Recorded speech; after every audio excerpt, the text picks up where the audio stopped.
Hi, Assalamualaikum. My name is Nur Shakira binti Zainal Abidin from class AS120-3B. The title of our case study is Artificial Blood. So here is my group mate.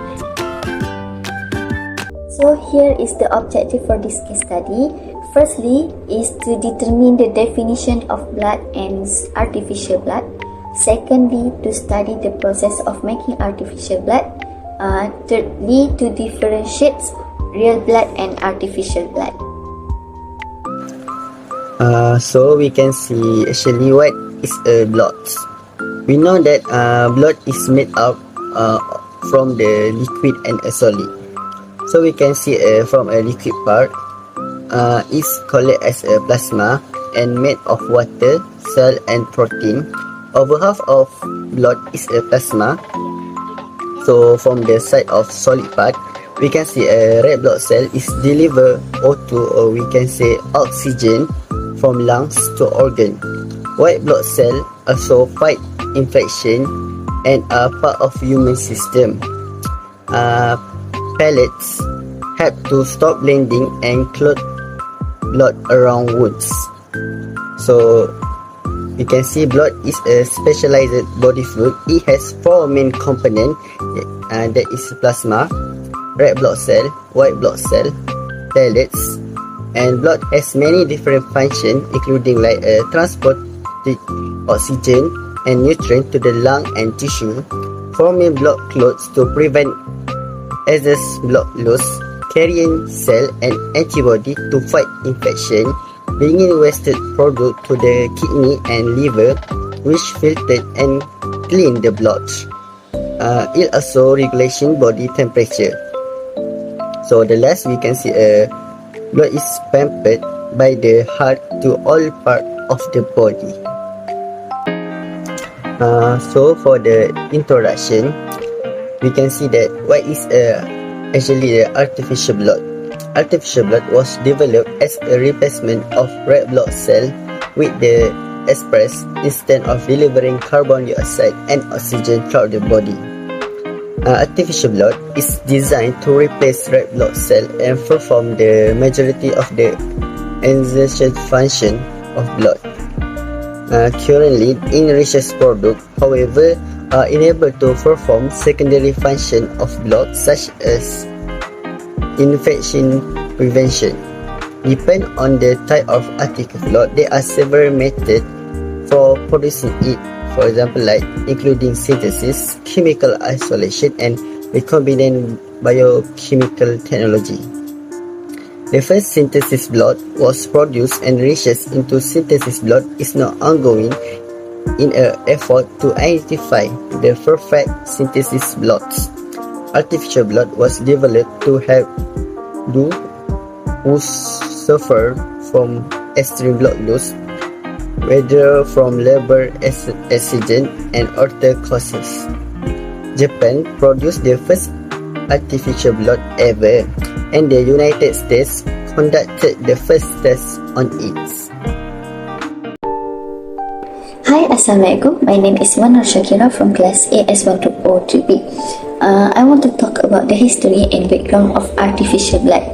Artificial blood, also known as blood substitutes or synthetic blood, aims to replicate the oxygen carrying capacity of natural blood. The idea dates back to the early 20th century, but significant research began in the 1980. Various formulations have been explored, including perfluorocarbons and hemoglobin-based solutions. Perfluorocarbon or PFCs are synthetic compounds that can dissolve and carry large amounts of oxygen. Hemoglobin-based solutions use purified hemoglobin to transport oxygen. However, challenges like toxicity and short circulation times have limited their widespread use. Despite ongoing research, no artificial blood product has gained widespread clinical approval.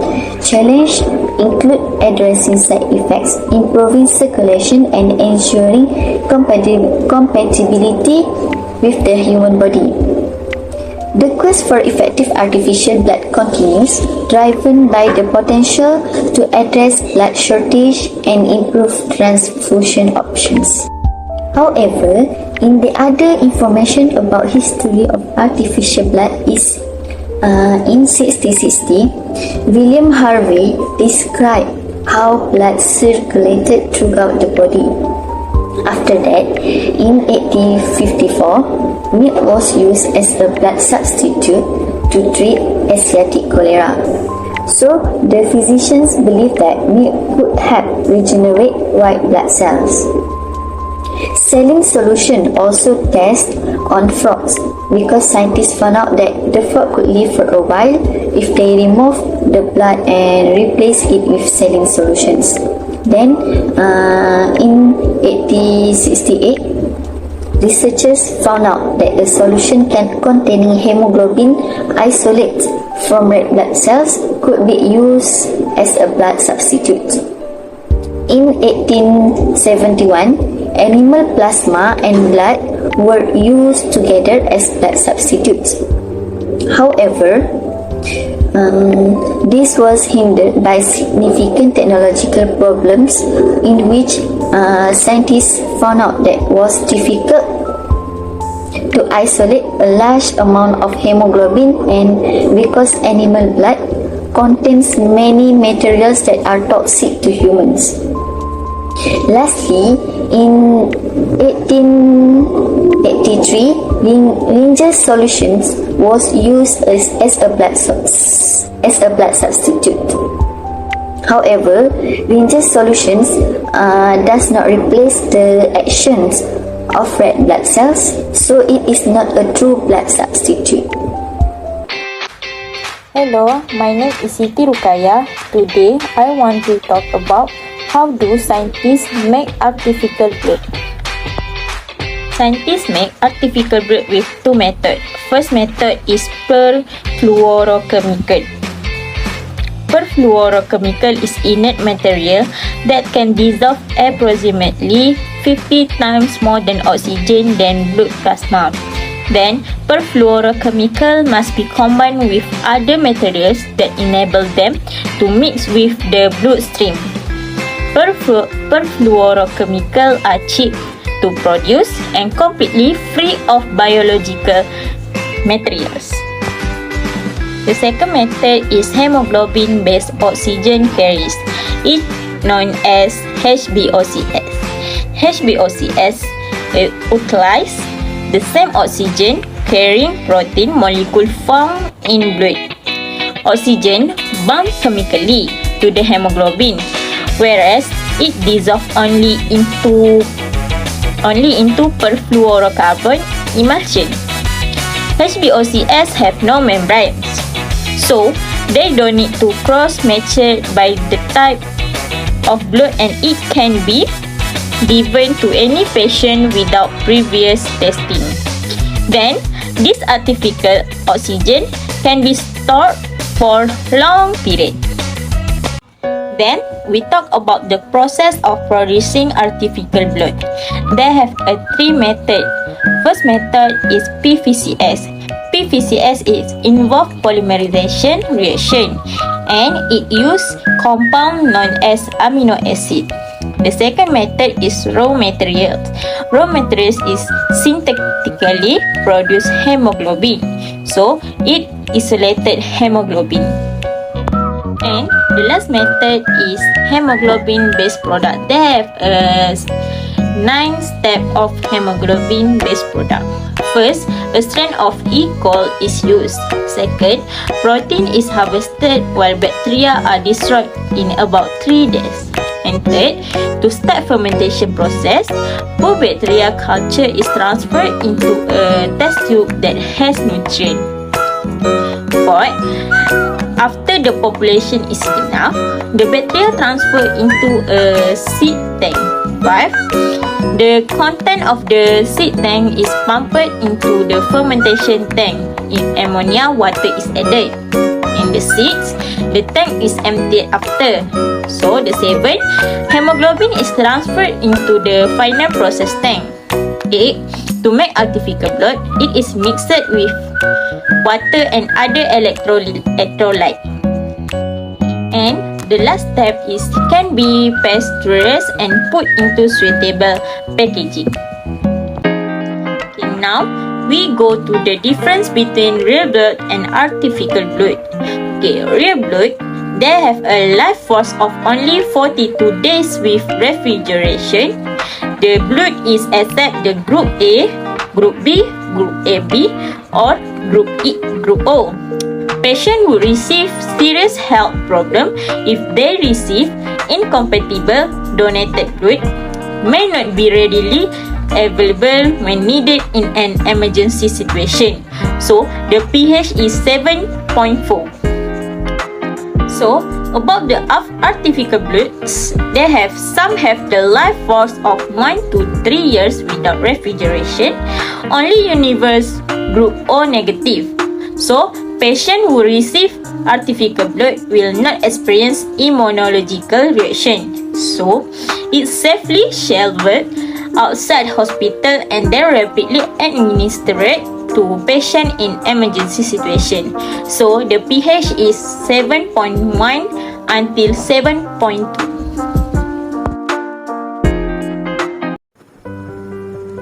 Advantages of artificial blood.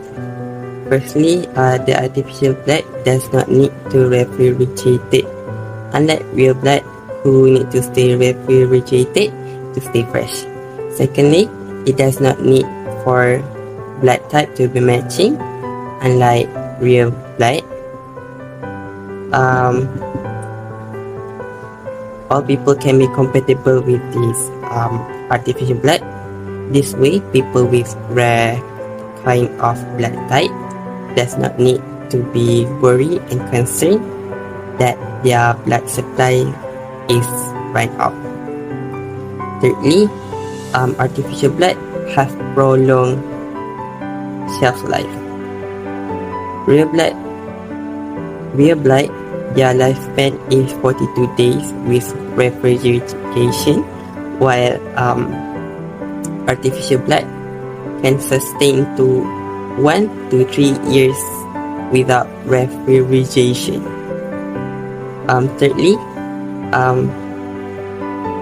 artificial blood does not risk any type of disease, unlike real blood who came from the donor or real people who may risk to bring a disease transfer from people to other people like malaria and HIV. Lastly, artificial blood is available in so much in larger quantities, so the people does not have to worry for the supply to run out since it's restocked every time. Disadvantages of artificial blood. Firstly, it does not mix well with real blood. This solution have capacity to dissolve up to 50 times more oxygen than plasma. Because PFC solution are modified hydrocarbons, however, they do not mix well with blood and must emulsify with lipids or oil. Secondly, it is very expensive. It can reach up to $175 to $200 per unit.